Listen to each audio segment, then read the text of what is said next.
Dans les processus de décision, on sait que notre cerveau va au plus rapide, hein, c'est le cerveau reptilien, donc il essaye d'économiser de l'énergie, et donc il s'appuie souvent sur la première impression. C'est vrai. C'est même un cerveau qui est feignant, en fait, hein. C'est-à-dire qu'il va chercher immédiatement tout ce qui peut corroborer la notion de défiance, méfiance ou confiance. Et ça a été mis en évidence dès 1920 avec Thorndike. Ouais. T'as qu'à voir.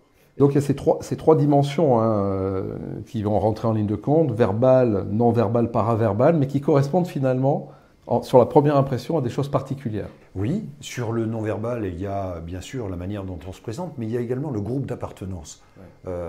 Notre groupe d'appartenance, ou plutôt celui de la personne qui se trouve en face, souvent, hein, puisqu'il est plus facile de regarder comment les autres sont plutôt que d'avoir un jugement sur soi-même.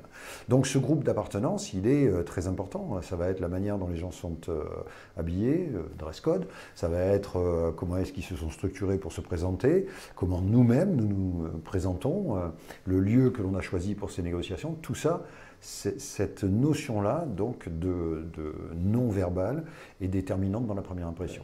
Et j'ai tendance à plus faire confiance à des gens qui appartiennent à mon groupe social ou à mon groupe de référence. Et ensuite, donc effectivement, dans le verbal, c'est peut-être une autre dimension de confiance sur laquelle on va travailler. C'est-à-dire la manière dont je prends la parole, donc voilà, on est sur une autre logique. La logique, elle est beaucoup axée également sur, par exemple, le stock verbal que l'on a, la richesse en fait de vocabulaire.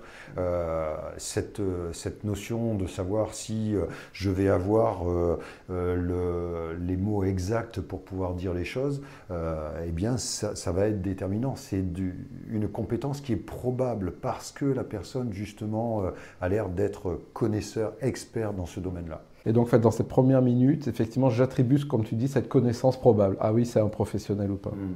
Et puis finalement, dans le paraverbal, qu'est-ce qu'on va chercher?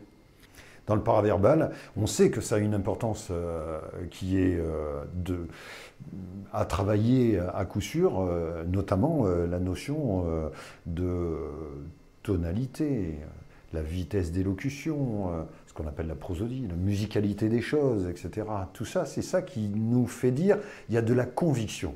La personne, vraiment, elle est convaincue de ce qu'elle est en train de me dire. Donc, je peux lui faire confiance. Et cette première impression-là, vraiment, va donner la couleur de tout ce qui se passe après.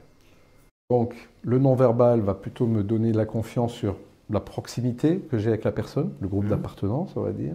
Le verbal, c'est plutôt sa compétence projetée, probable, que moi je reçois dans les premières minutes, hein, la manière dont il va s'exprimer.